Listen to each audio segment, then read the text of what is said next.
Hello everyone. This is the lecture on the 7th unit in Avionics. Uh, in this class, we are going to study about surveillance system in an aircraft, and also we'll study about some of the modern avionics systems. So something like hums and flight management system, FMS. So we are going to study two of the modern avionics systems as well. Okay. Now, in the last class, we studied about navigation and communication system in an aircraft.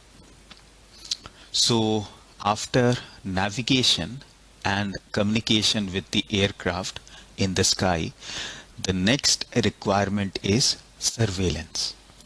Okay. So this is quite challenging, especially in the modern times because of the increased air traffic. Now, in the initial surveillance systems, the pilot would communicate with the ATC using a radio set, and the pilot will have to communicate the information, something like the location, the altitude, the speed, heading, and all those information. The pilot will have to tell the ATC about it. Okay. But this type of initial surveillance system, it was not very accurate because the pilot is telling the ATC there is no way of using some system to identify the location of the aircraft. So it was not very accurate. So what the ATC would have to do is they have to maintain a wider separation between the aircrafts. Okay. So in the initial surveillance system, pilot tells the location to the ATC. Not very accurate. So you have to maintain wider separation between the aircrafts. But nowadays what we do is we use radar, okay, to locate the aircraft near the ATC. So generally ATC or air traffic control, it has a certain area around which any flight, if it is flying in that zone, the radar will be able to identify those aircraft. Okay. But just using a radar is not sufficient.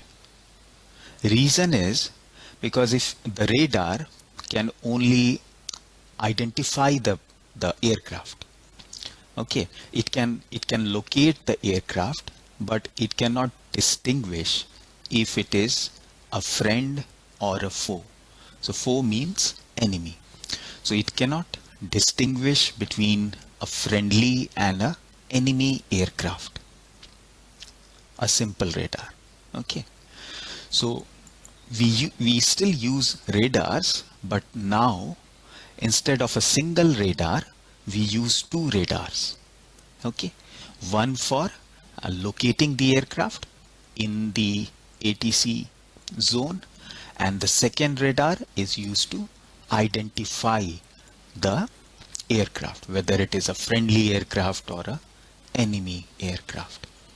Okay. So ATC or your air traffic control, it provides surveillance by using two radars, okay, which are called as the primary surveillance radar and the secondary surveillance radar. I'll write it down. So this is your primary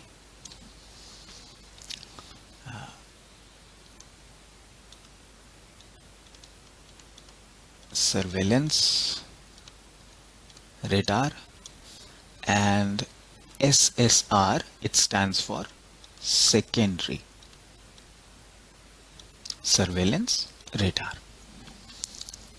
Okay, so ATC uses two radars, primary and secondary surveillance radars.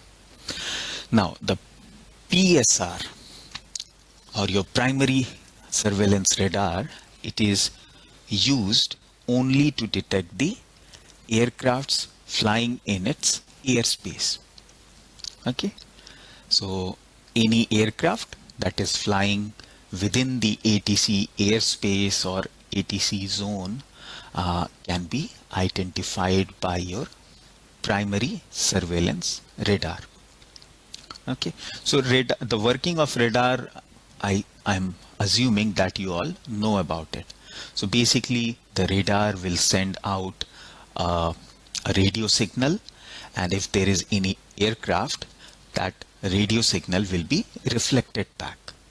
Okay, so based on the time taken for the radio signal to return back, the radar or the primary surveillance radar will calculate its distance, its speed and all. Okay, so that's your primary surveillance radar for just intercepting the aircrafts flying in the air field or airspace. Okay, now the secondary radar or your SSR, it is used to identify the aircraft. Okay, so primary surveillance radar is only used to detect the aircraft, and your secondary surveillance radar, it is used to identify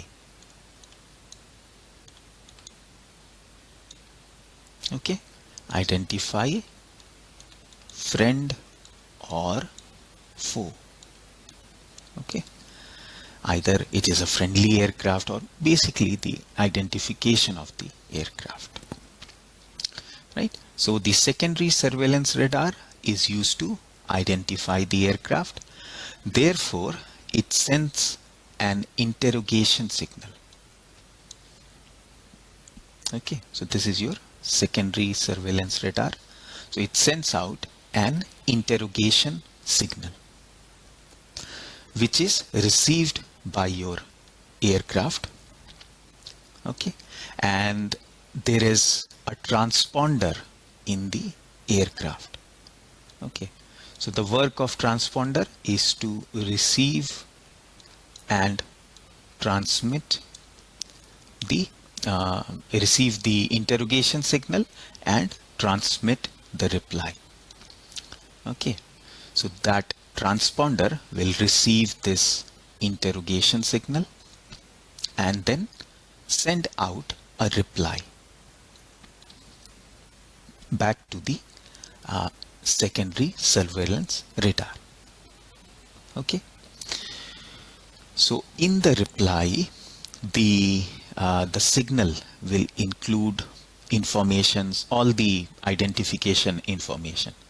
Okay, in the reply, it includes all the identification.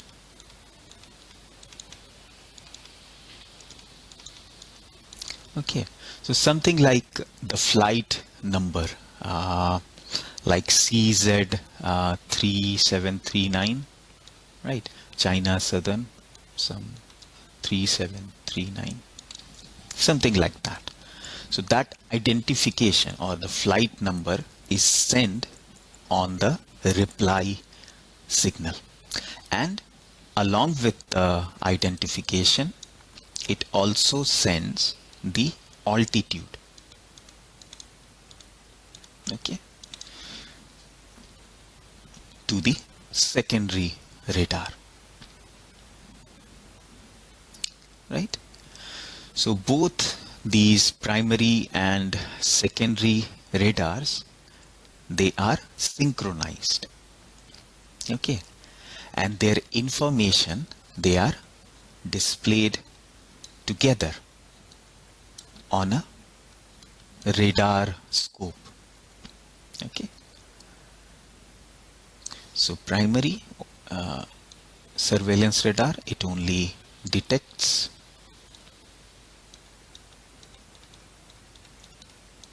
the aircraft, and secondary surveillance radar, it identifies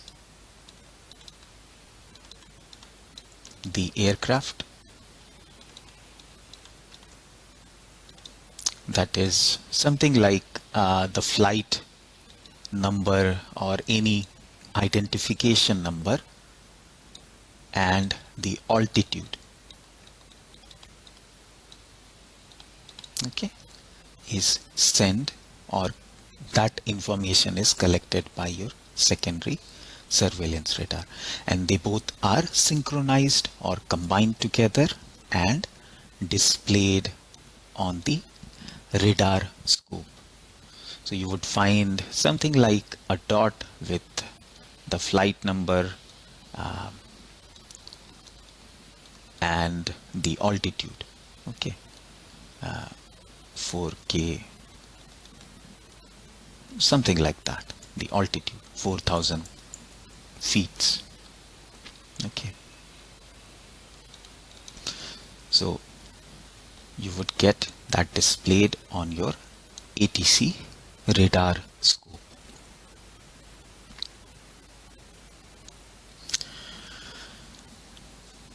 Now on the aircraft, we have a airborne transponder, as I mentioned, okay.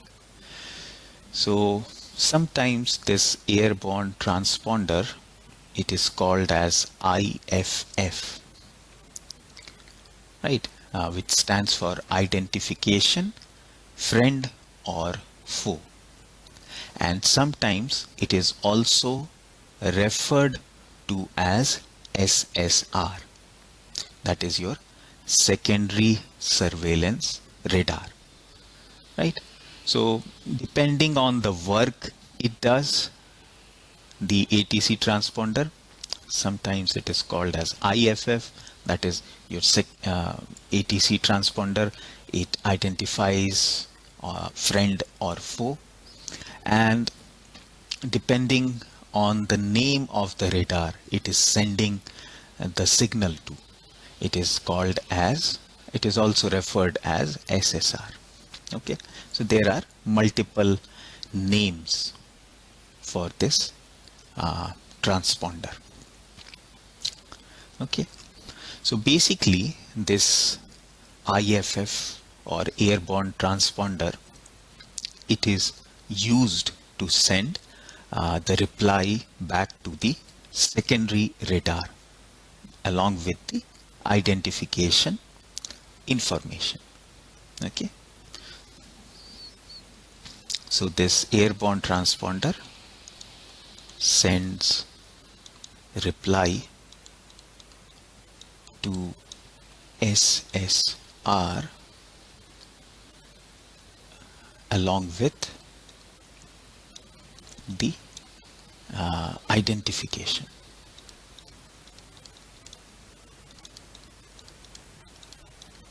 Information,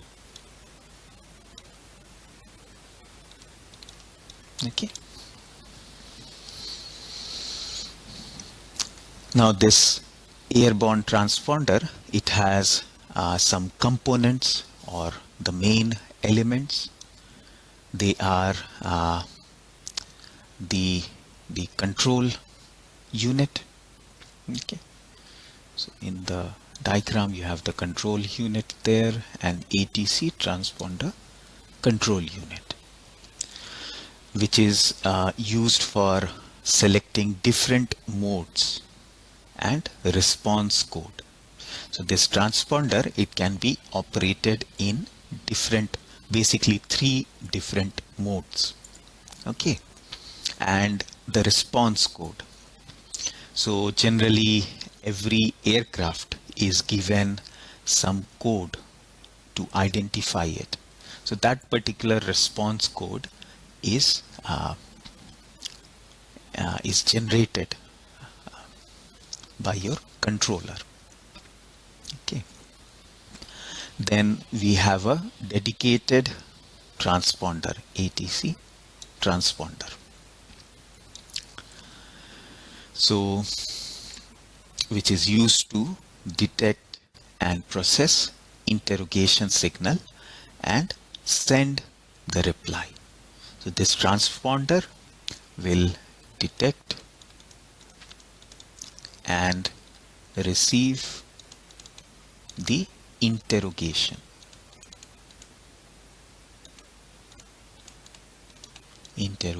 signal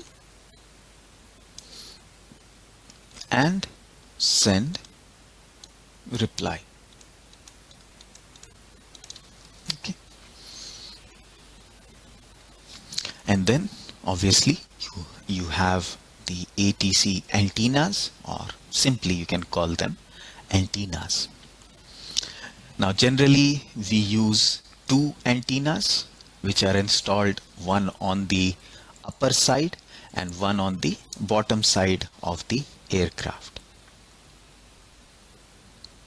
Okay, so one antenna is installed on the upper side and the other one on the bottom side, so that if the aircraft is taking maneuvers or doing some maneuvers, the signal can be received and the reply can be sent. Okay, so that there is no blackout reason, right, to avoid blanking or blackout. Okay, even during the maneuvers.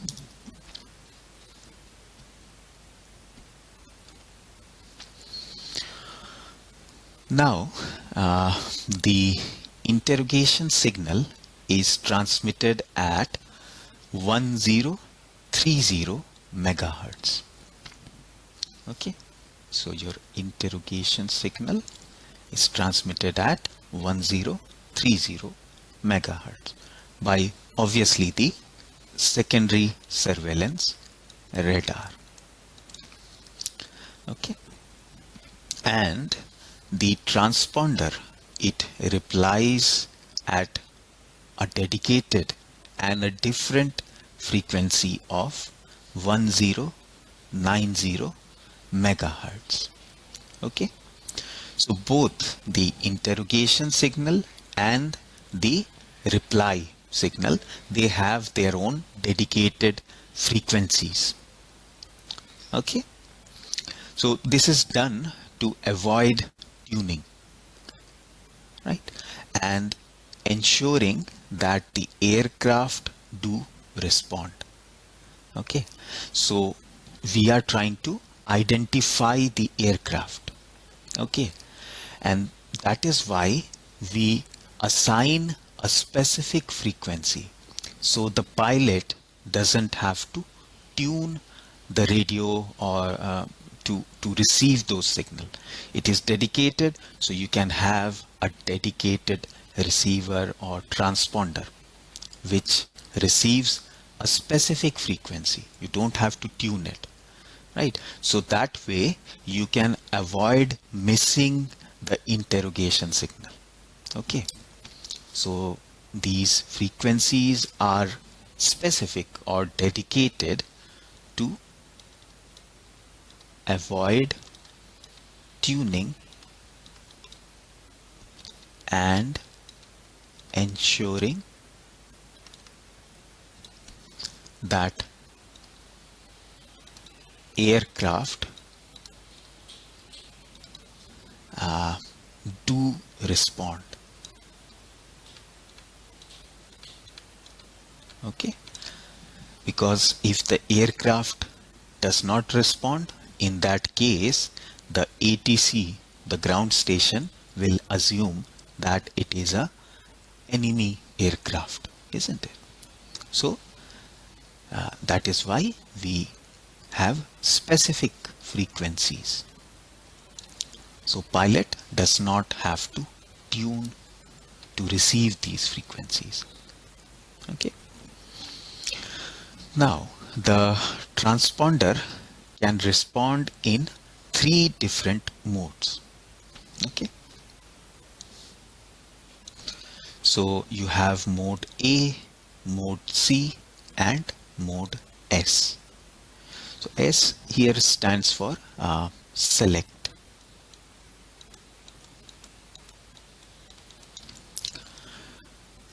Okay.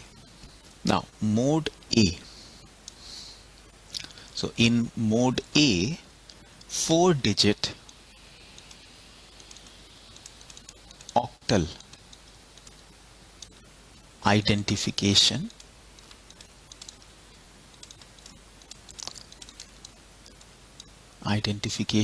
code is sent by the transponder as a reply.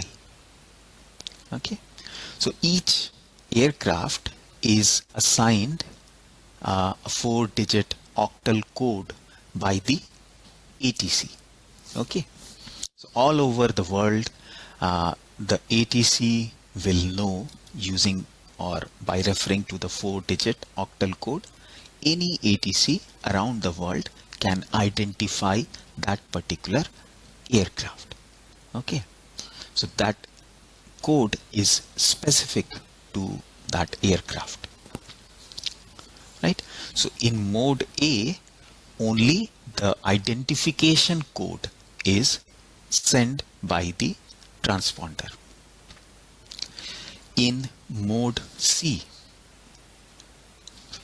along with the identification, the altitude information is also sent in the reply signal. Okay, so you will have the mode C will send the identification code plus the altitude. Okay, in mode C. And more recently, mode S or select mode select is also introduced, which basically allows the transponder to transmit some additional information to the ATC. So additional information like the airspeed, the heading information, okay, all those additional information is also sent by the transponder if it is operating in mode S. Okay, all the above, or basically identification code plus altitude plus additional information is also sent if the transponder is responding in mode S. Okay, now for this the transponder in mode S, it has 24 bits. Okay, so it has 24 bits, and whatever additional information the transponder has to send in mode S, it can send, right? So all these transponder, they are backward compatible.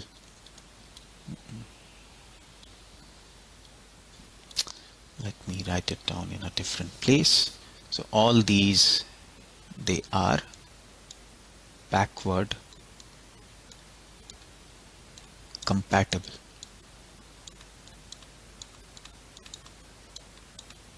Okay, so that means mode S transponder, they can respond to mode A and mode C interrogators or interrogation signals. Okay, similarly mode C transponder, they can reply to any mode A interrogation signal. Okay, so these are all backward compatible.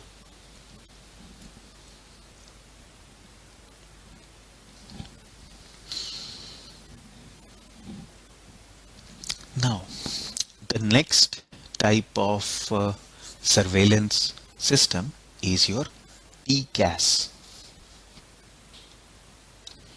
or Traffic Collision Avoidance System.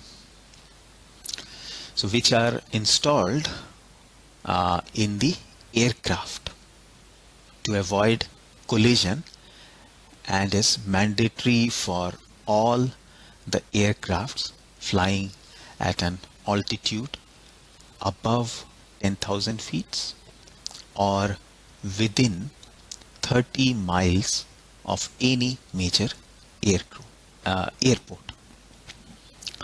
Okay, so therefore all the commercial aircrafts, they will have this TCAS system.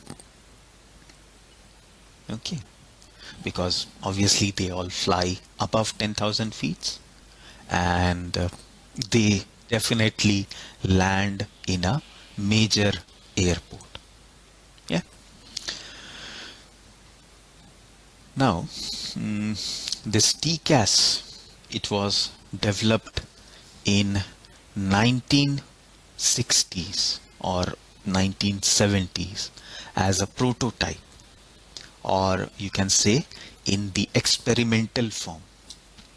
Okay, and then it was developed, and in 1980s it was certified for use, certified or approved for use in the aircrafts. Okay, so these TCAS system, they transmit mode C interrogation signal for all the aircrafts that are that have mode A and mode C transponder. Okay, and a mode S interrogation signal. Okay, for the aircrafts with new or updated transponder. Now, at a time, the TCAS can track up to 30 aircrafts, but it can display only 25 of the high priority targets. Right? So TCAS, it can track up to 30 number of aircrafts, but on the display it can only display 25 of the high priority targets. That means the closest aircraft. Okay, which are 25 of the aircraft which are which are relatively close to the aircraft. Those are displayed.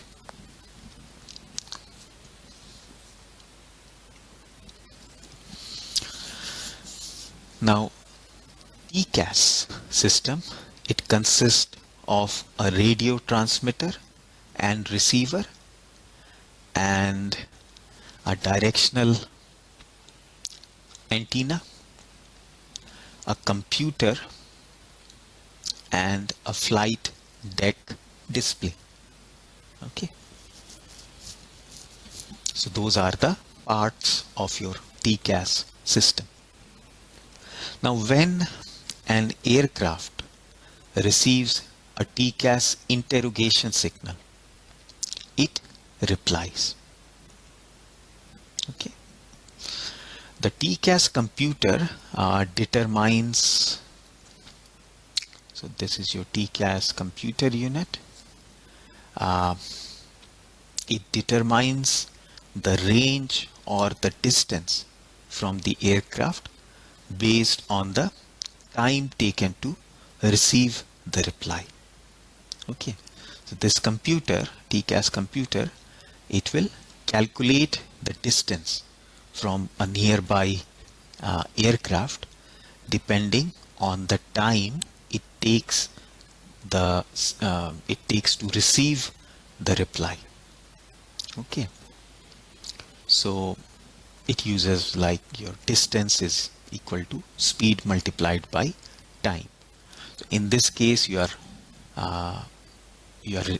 calculating the time to receive the signal. So it will be basically the distance will be half of the speed of electromagnetic waves multiplied by the time taken to receive the reply. Okay. So using calculations, it calculates the distance. Okay. Now TCAS exists in two form.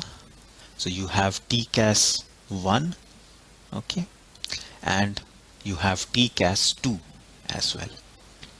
So TCAS 1 can identify any approaching aircraft, okay, within like 15 to 40 miles, nautical miles, in the forward direction or in front of the aircraft, and 5 to 15 nautical miles behind the aircraft, and 10 to 20 nautical miles on each side. Okay. So this is the range of TCAS which it can scan that area around the aircraft. Okay. The system warns the pilot when any other aircraft is within plus or minus 8,700 feet. Okay.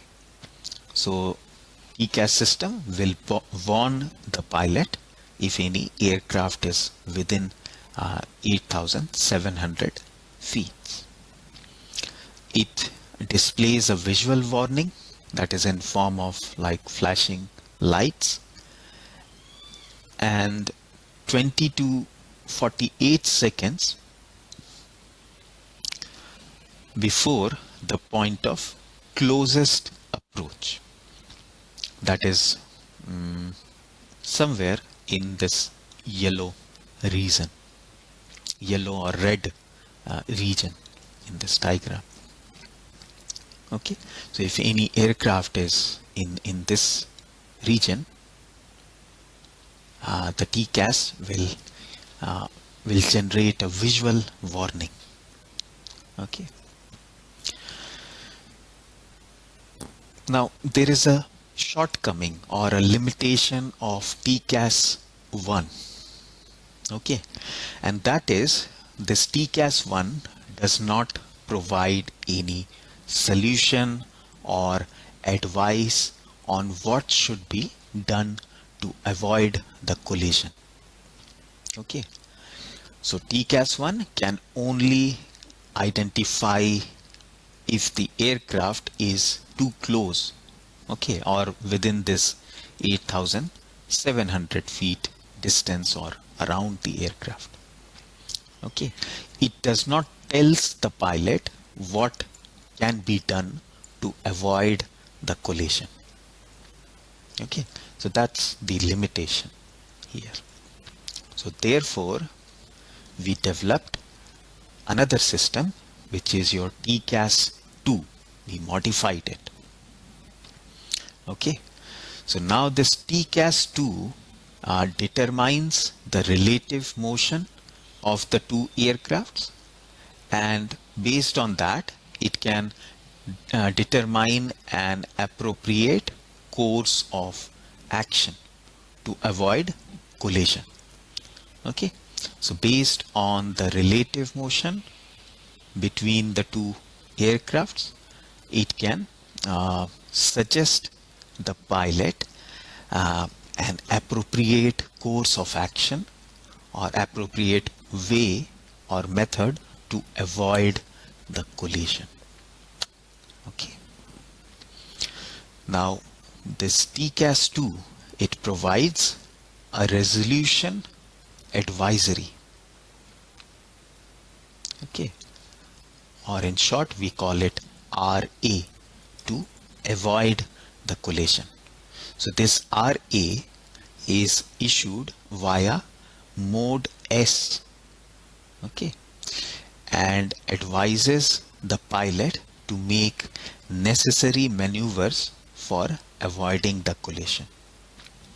Okay, so this resolution advisory is sent via mode S and tells the pilot what maneuvers it can do to avoid collision.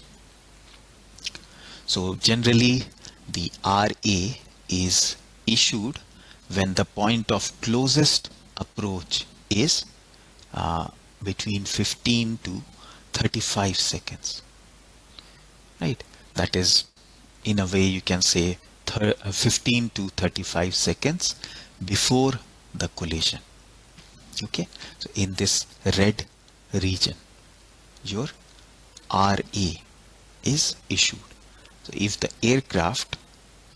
any aircraft is within this red region, your RA will be issued. Okay.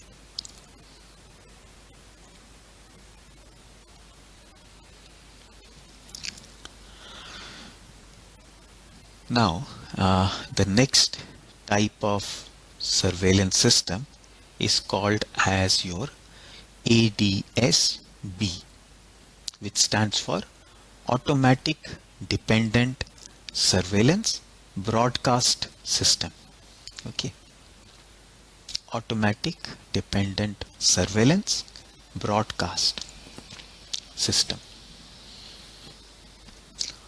Now, with the improvement in accuracy and availability of low-cost GPS systems, almost every aircraft nowadays they are equipped with GPS receivers. Okay, almost every aircraft they have a GPS receiver, right? Leave aside aircraft, almost every car or every one has a GPS receiver. It's so cost effective nowadays. It's so low cost. In every mobile phone you have your GPS receiver. Yeah, so you use it to navigate every day.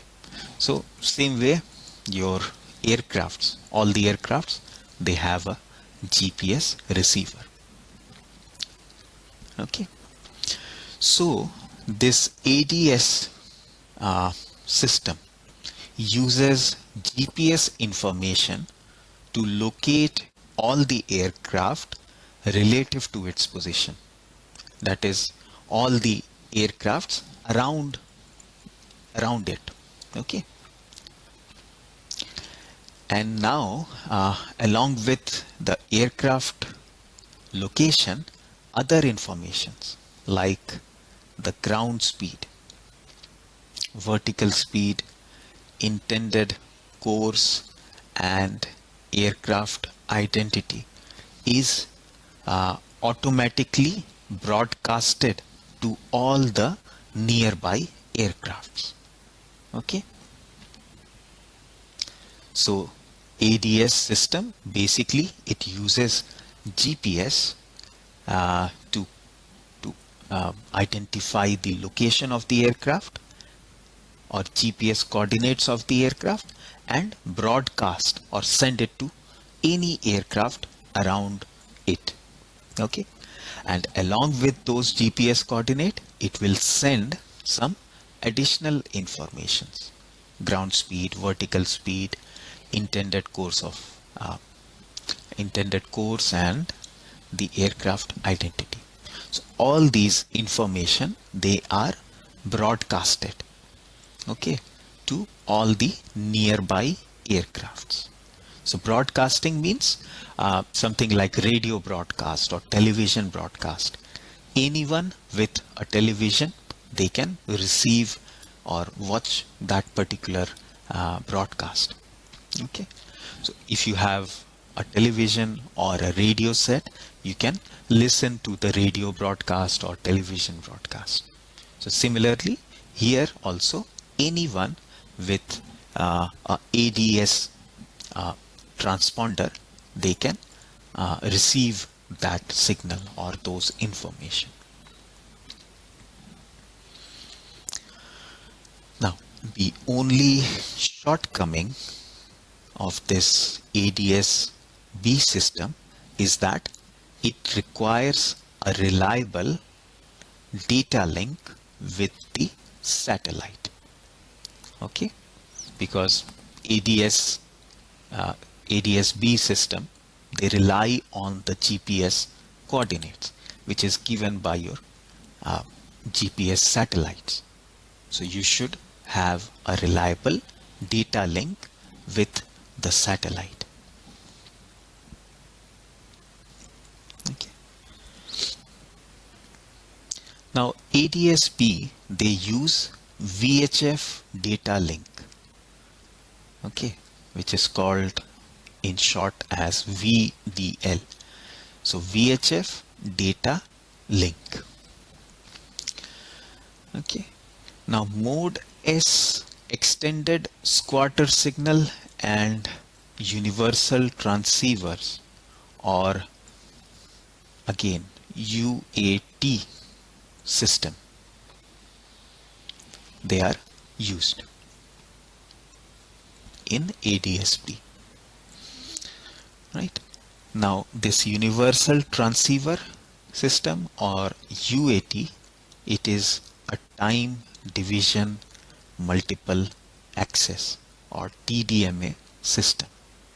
That is, at any point of time, only one message is either transmitted or received. Okay, at a time, either you can transmit or receive only one message.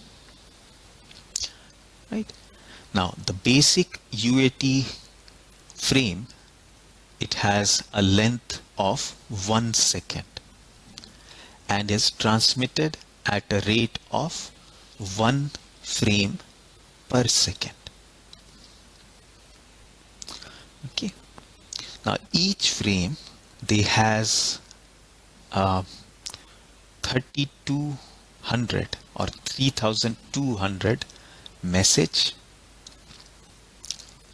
and each message starts with a message start opportunity.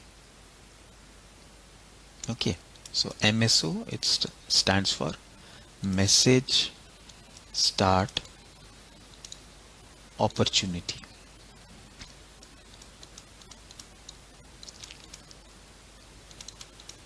Okay, so each message starts with a message start opportunity of 0. Okay, MSO 0. So that kind of indicates from where your message starts. MSO 0, it indicates the position from where your message starts. Okay.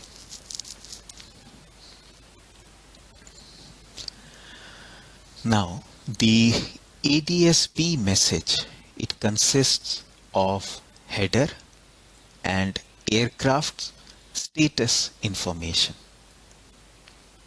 Okay.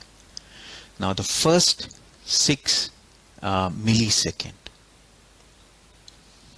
is a silent guard time, followed by 106 milliseconds of ground segment.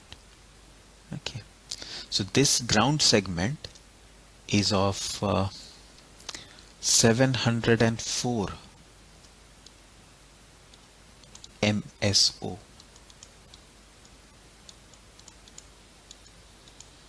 So MSO is similar to your bits. Okay.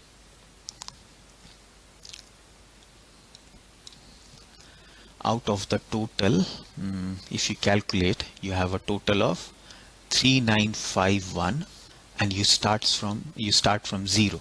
So the total number of MSOs will be 3952. number of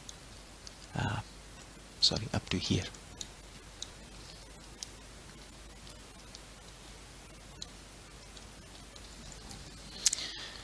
Okay, out of the total 3952, your ground segment, it has 704 MSOs. Now the guard time after your ground segment is of 12 seconds or around 48 MSOs. Okay, so this guard time it allows to compensate for any transit delay or timing error between different transceivers. Okay, so any delay in transmitting or receiving the signal, that can be compensated using your guard time. Okay, now the ADSB segment, it is of the remaining 3200 MSOs or 800 milliseconds. Right, so this is the region in which your ADS information is sent. Okay, followed by another guard time of 6 milliseconds. So again, the guard time is used to compensate for any transit time or any delay in the transmission or reception by other aircrafts. Okay.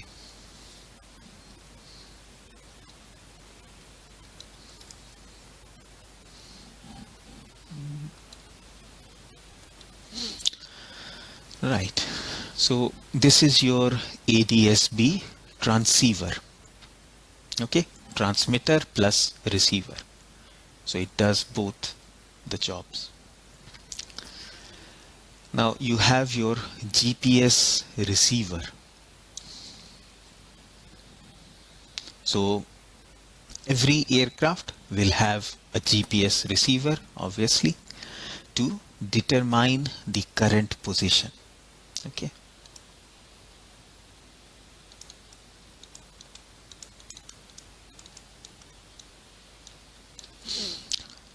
right, so every aircraft will determine its own current position using a GPS receiver, and then it is broadcasted to over a data link. Okay, so you get this signal, it is sent to the processor, and the current position of the aircraft is then broadcasted. Okay,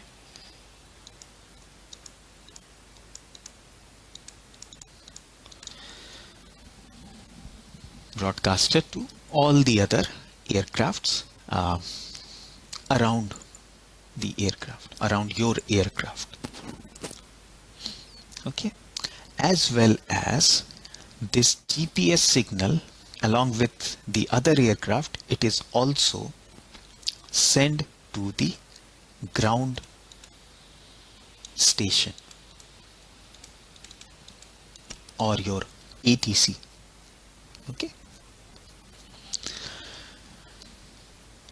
so we just saw in the ADSB message, the first 704 MSOs, they were reserved for ground station or ATC, and another 3200 MSOs includes all the position, speed and heading information for both the ATC and all the other aircrafts.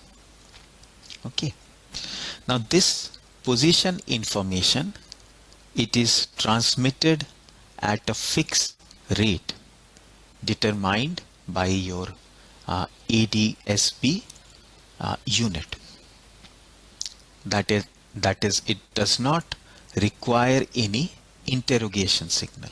to trigger the system or make the system transmit its position. Something like in ATC surveillance system, you need an interrogation signal to send a reply. Okay, but in ADSB, you don't need any interrogation signal. Right. So these informations are automatically transmitted or broadcasted at a specific rate. Okay, they will be automatically transmitted.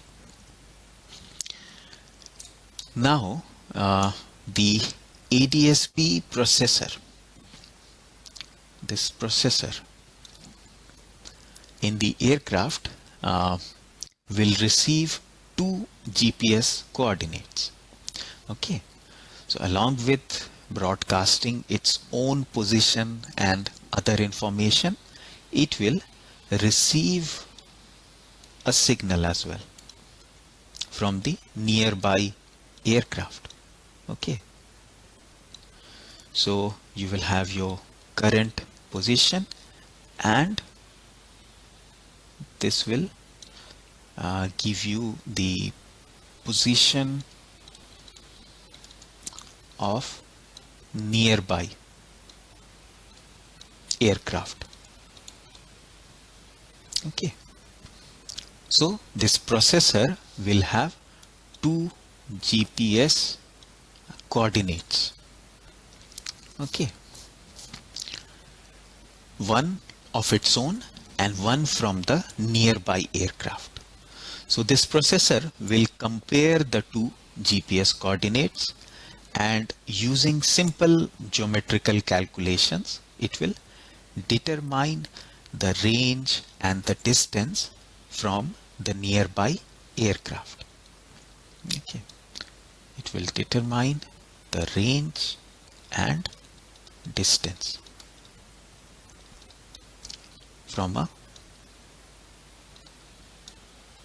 nearby aircraft.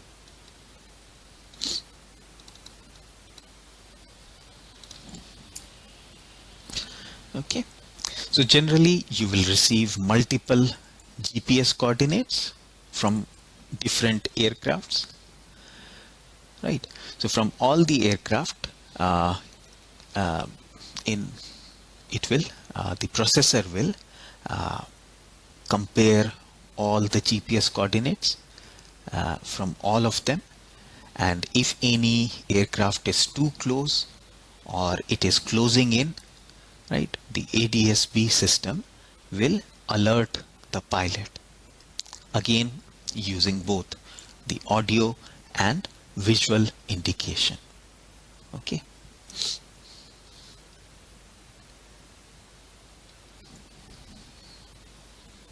now we are going to study two modern avionic system.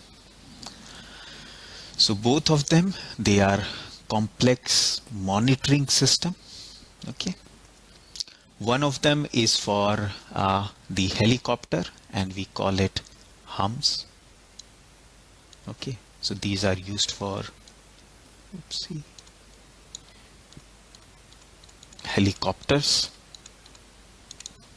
and FMS, they are used in the aircrafts or airplanes basically.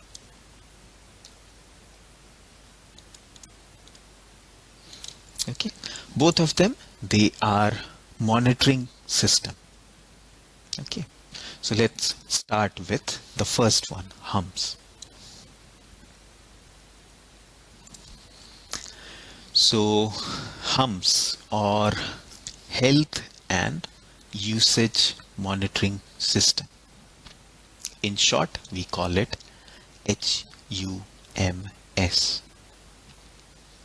So this system, it records the status of critical systems and components on a helicopter.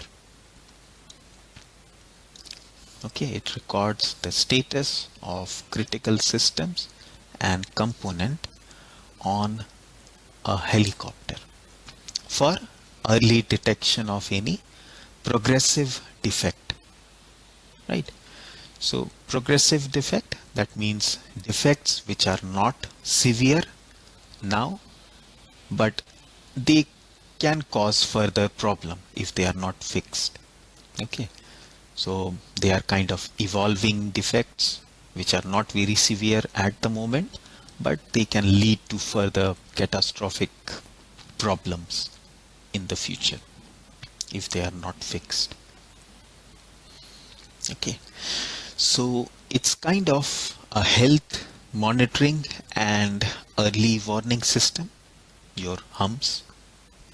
Okay, so HUMS, they allow rectification before the defect affects the operational safety of the helicopter. Okay, basically in HUMS, all the data analysis, it is done on the ground. Okay, so no data analysis is done on the helicopter. All the analysis is done on the ground by a ground computer. So the vibrational data from the rotor, engine and all the other parts, they are stored on a memory card. Okay, on a memory card, right? So all the vibrational data from different parts of the helicopter, they are stored on a memory card, which is downloaded and analyzed by a ground computer or a ground based computer.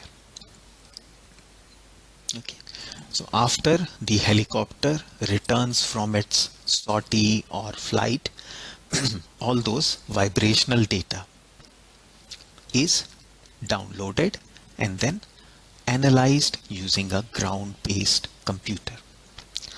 Now, one of the questions you may ask is, why do we store and analyze the vibrational data? Right?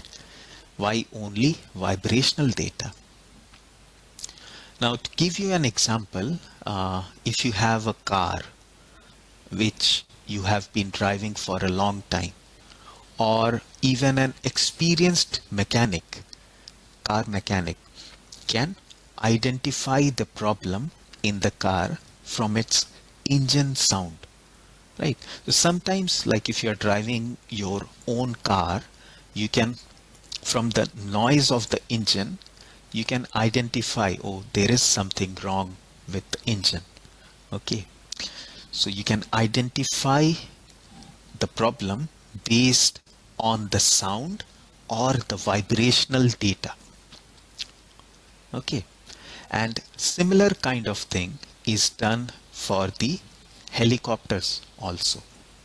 So you collect all the vibrational data from different parts of the helicopter, and then you can process it to identify any evolving issue or any progressive defects in the helicopter.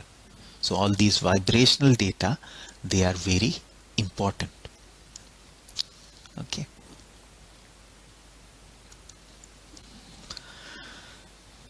Now, all HUMS system, you have different types of HUMS.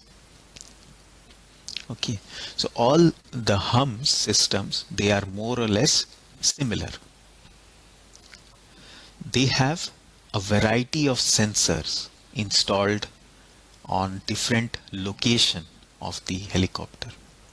So for example, you have accelerometer, velocity meter or velocimeter in short. Okay, and photo cells. So these are the different types of sensors which are used in HUMS and which are installed on the helicopter. Now, the most basic hum system, it will include vibrational health monitoring or VHM. The very basic hum system will have this vibrational health monitoring VHM system. So this VHM system will only collect the external vibration readings. Okay.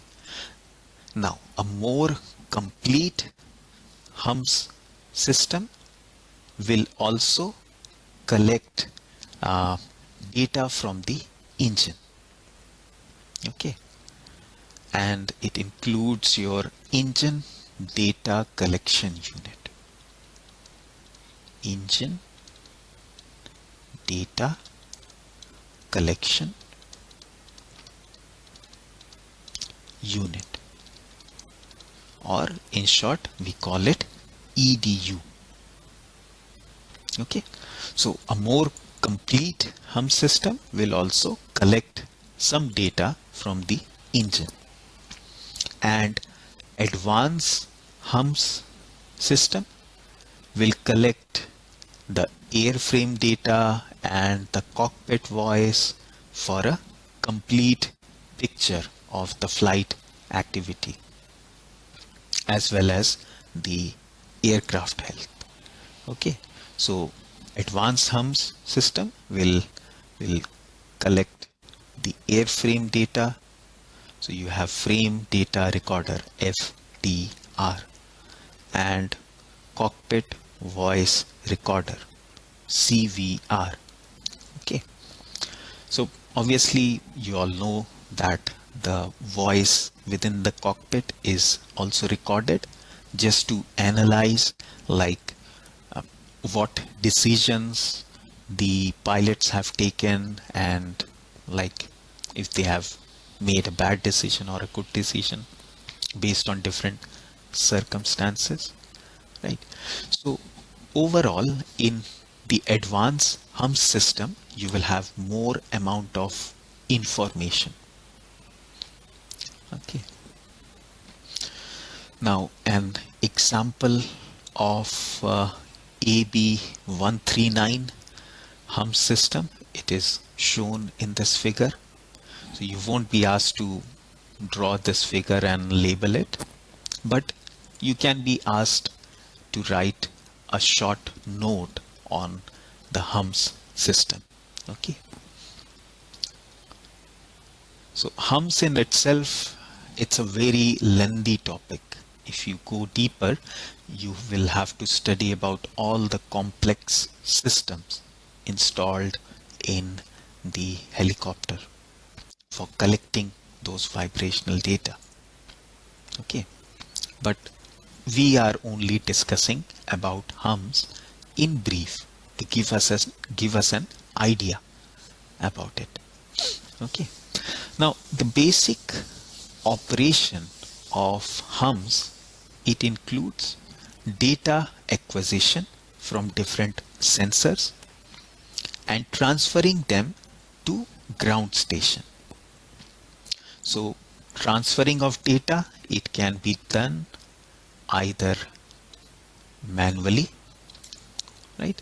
So once the helicopter has landed, you can just plug in a handheld device and download all the data, or it can be done wirelessly using satellite or radio signal. Okay, so you can have a wireless connection and download all the data after every flight or so, or you can do it both ways. Okay, so either manually or wirelessly or both. Now the download interval should be as frequent as possible, and downloading them after every flight is recommended. Okay, so generally these data are downloaded on a regular basis, and generally after every flight is recommended. Okay. Now this downloaded data is then analyzed by a trained maintainer or aircraft engineer who would advise on any maintenance to be conducted. Okay. So this data is then analyzed by a maintenance engineer who would then advise on any maintenance. So he would issue an advisory.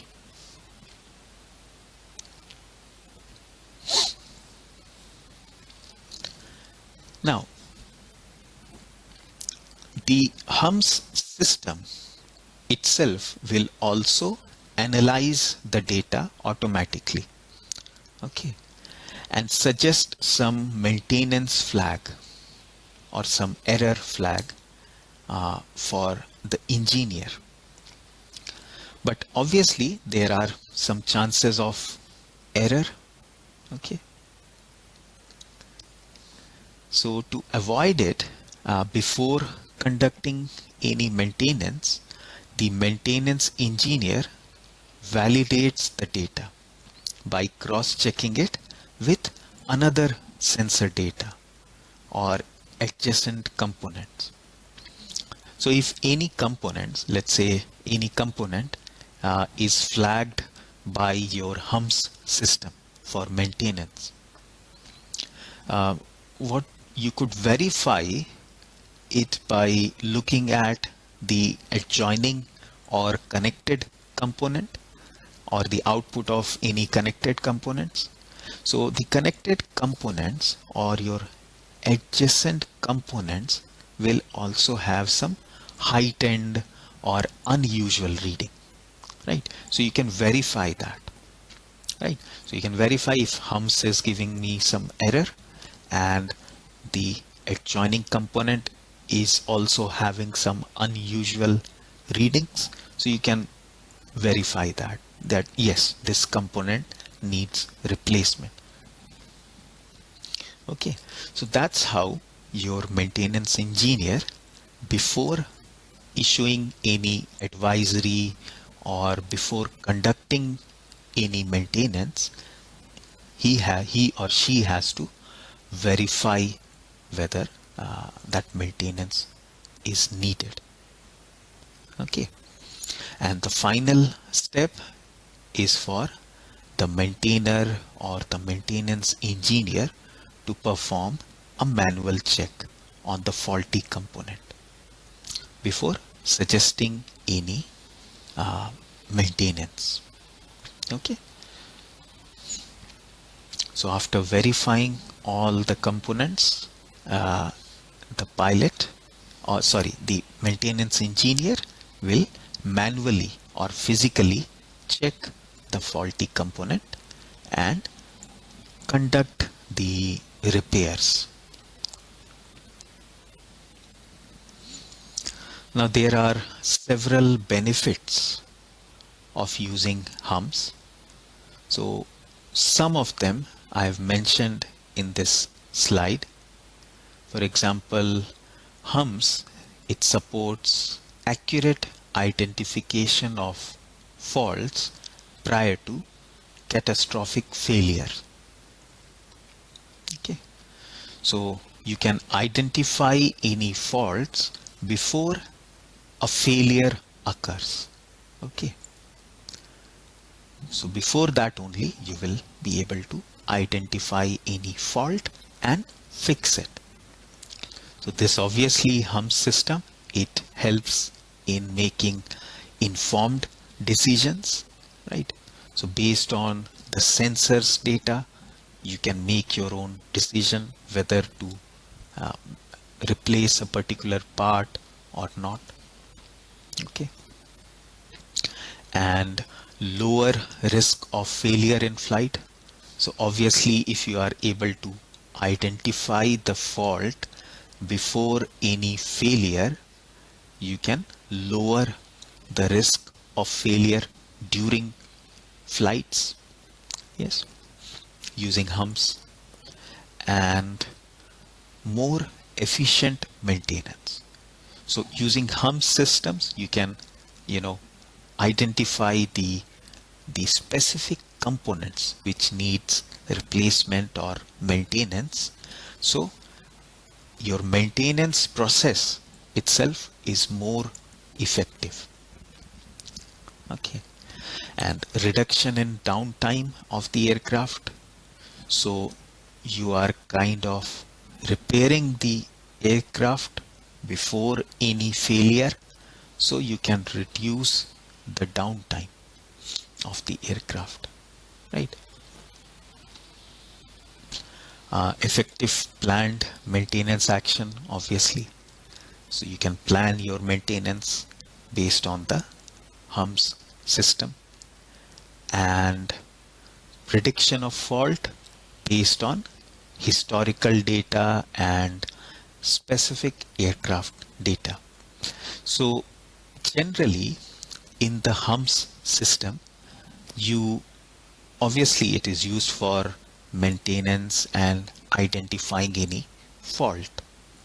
Okay, but along with that, you store or keep a track of different components which have failed over a period of time. Okay, so you, based on the historical data, let's say you have noticed that over a period of 10 years, if you use the rotors, okay, if you have used the rotors for a period of 10 years, it would need replacement generally. Okay, that is your historic data that you have observed. The rotor would need replacement after every 10 years. So even if there is no fault, maybe after 10 or 11 years, you would replace the rotors in the helicopter. Okay, so you know that maybe in a couple of years, the rotor will have some problem. So it's 10 years is over, so let's replace it before any failure occurs. Okay, so you can predict the fault based on historical data, okay, for a specific aircraft.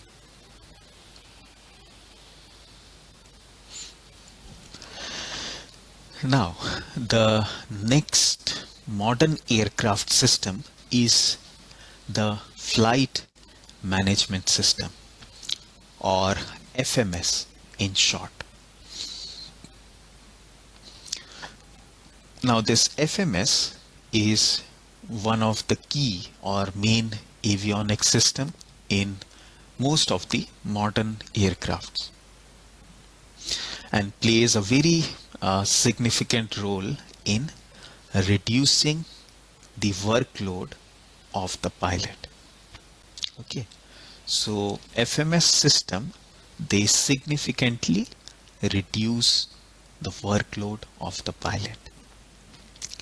Now in civil aircraft, FMS plays a major role in flight planning. Okay, and it provides a computerized or automated flight planning aid to the pilot. Okay, so the pilot will only need to feed the destination coordinates, and the FMS, it can plan the entire flight for him or her, and tell the pilot about the amount of fuel aircraft should carry, along with the best path for the entire journey. So FMS does this, all the things automatically. It will plan the entire flight for the pilot. Okay, so it also provides a revised flight plan, that is during the flight if the pilot has to take any diversions or there are any change in circumstances, maybe like engine failure or something. It will also assist the pilot in suggesting alternate paths or maybe the path to the nearest airport in case of emergency. Okay. And in case of military aircraft, FMS, they enable single crew operation. Okay. That is flight operation by a single pilot. So in military aircrafts or in fighter aircrafts, there is only one pilot. So this FMS system, it enable single crew operation. Okay.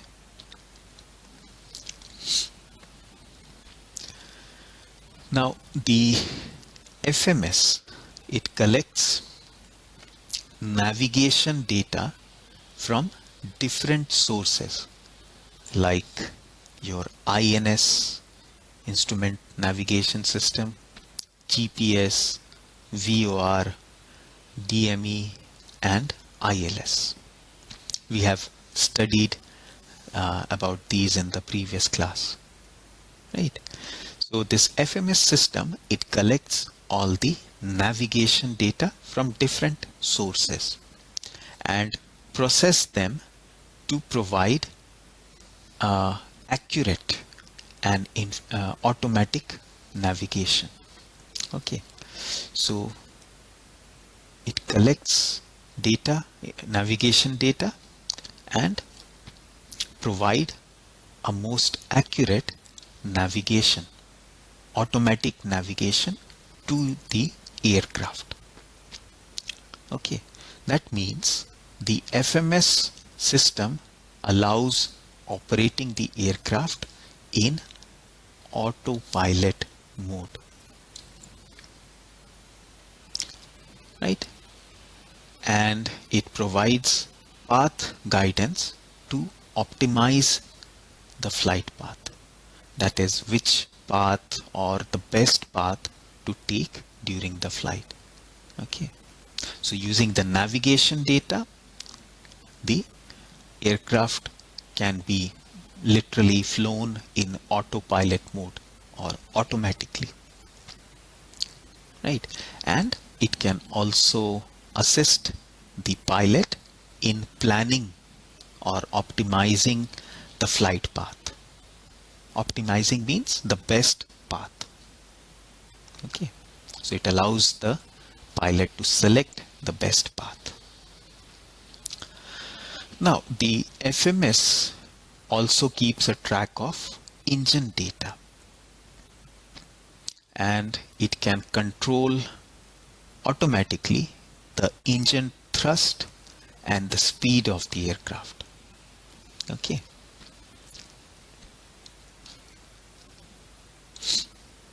and the speed of the aircraft. So this allows efficient fuel consumption. So FMS also, it kind of allows efficient fuel consumption, or it optimizes the fuel consumption of the aircraft. Okay, so FMS also stores the data for every flight for maintenance. Okay, and FMS also displays primary flight data and navigation data on a display.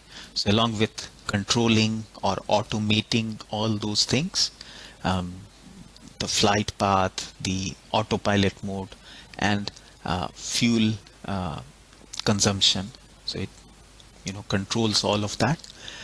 Along with that, it would also display the navigation data, okay, and the primary flight data.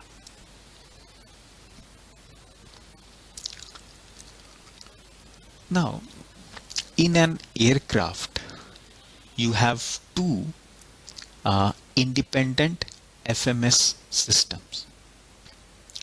Okay. So you have FMS1 is on the captain side and FMS2 is on the first officer side. Okay. So basically you have two FMS system to carry out your flight management functions. You have two FMS systems. Now, the MFD, that is your multi-function display, it is used to display textual data. Okay, data in form of text, and provide information on flight plan, aircraft position, and the flight performance. So which are all displayed over 50 FMS pages. Okay, so the pilot has to scroll through all these 50 pages to get all these informations. Okay, now the KCCU, or keyboard and cursor unit, it is provided on the multifunction display, and it allows the pilot to navigate through those 50 pages, and the pilot can either read or enter or modify the data using the keyboard and cursor unit. Okay, consult or read, enter and modify the data using KCCU. So thus it allows the pilot to revise the flight plan on the navigation display, ND. Okay, so the pilot is allowed to change or modify the flight plan, and he or she can do it using this controller. Okay,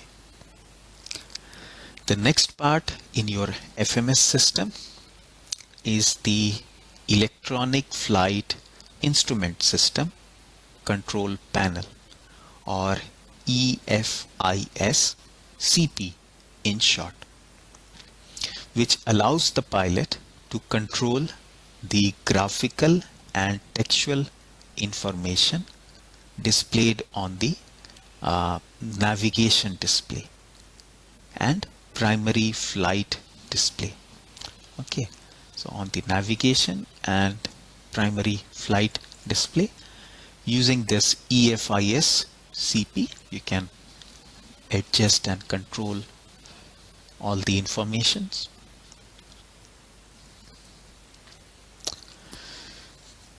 Now, there are three flight management computers, or FMCs. Okay, so you have FMC A, FMC B and FMC C, so which are used for redundancy. So you have three flight computers for redundancy. In case one of them fails, you can use the other one. Okay, and they can be reconfigured to maintain system operation in case either of them fails. Okay,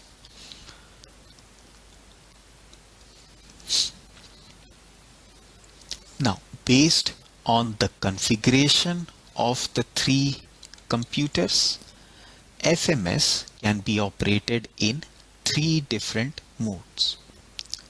So the first one is your dual mode, in which both the flight management systems, they are healthy.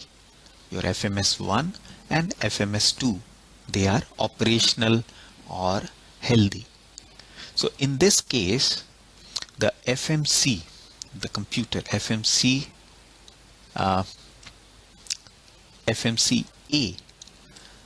will provide data to FMS1, okay, and FMCB will provide the data to FMS2, okay.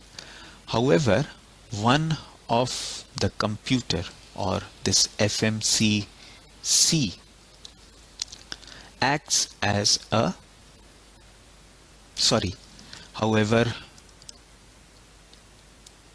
right, so FMCA will provide data to your FMS1 and FMCB will provide data to FMS2. However, out of the two FMCs, one will act as a master, and the other one of the FMCs will act as a master and the other one as a slave, right? So this will depend on which autopilot is active, right? So let's say if the autopilot is on FMS2, then FMCA will act like a master and FMCB will act like a slave. So it's a master-slave configuration. Okay. Now both the FMS will calculate the data independently. Okay. And exchange, compare and synchronize these data. Okay. So between FMCA and B, both of them, they will calculate the same data independently and then compare their datas. Okay. And the third FMC, or your third computer, FMCC, it is on standby. And it does not perform any calculations, but it is updated regularly. Okay, so FMCC in dual mode will not perform any calculation, but all the data will be updated. Okay, so just in case if anyone fails, FMCC can be used, or computer C can be used. That's why you update it regularly. Okay. So in case either of the FMCs fails, FMCC provides data to the FMS. Okay.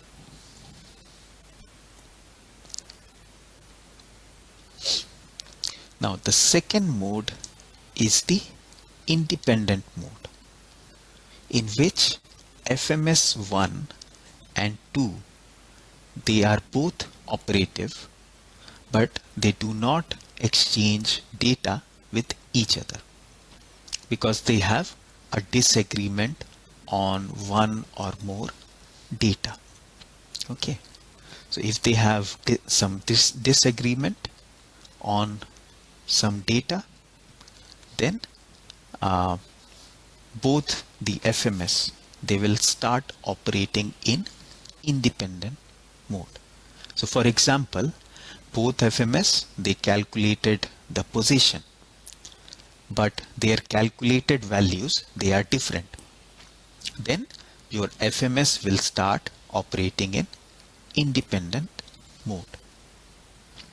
Now generally, both the FMS1 and FMS2, they take data from sensors on each side of the aircraft, right? So FMS1 will take the data from the left hand side of the aircraft, or from all the sensors on the left hand side, and FMS2 will take the data from the sensors on the right hand side of the aircraft, and they do their own independent calculations. Okay, now if their calculation do not match, they will start operating in independent mode, and obviously in that case maybe sensors on either of the side is having some problem or is not giving correct data. That is why there is some difference. Okay, so in this case the pilot will have to intervene. Okay, and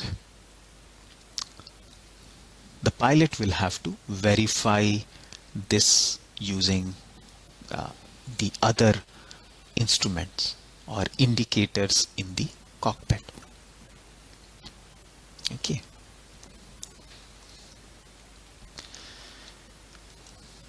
Now, the third mode of operation is your single mode.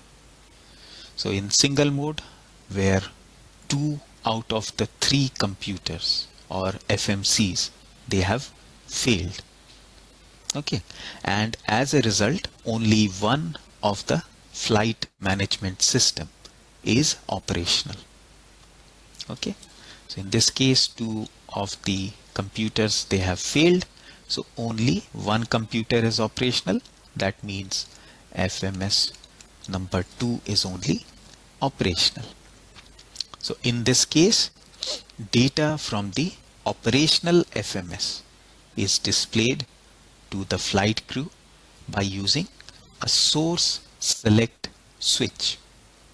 Okay, by using this source select switch, that is either the left hand or the right hand FMS can be selected using this switch, right? So you can turn it on the left or the right depending on which one is operational, and use it to navigate your aircraft. Okay,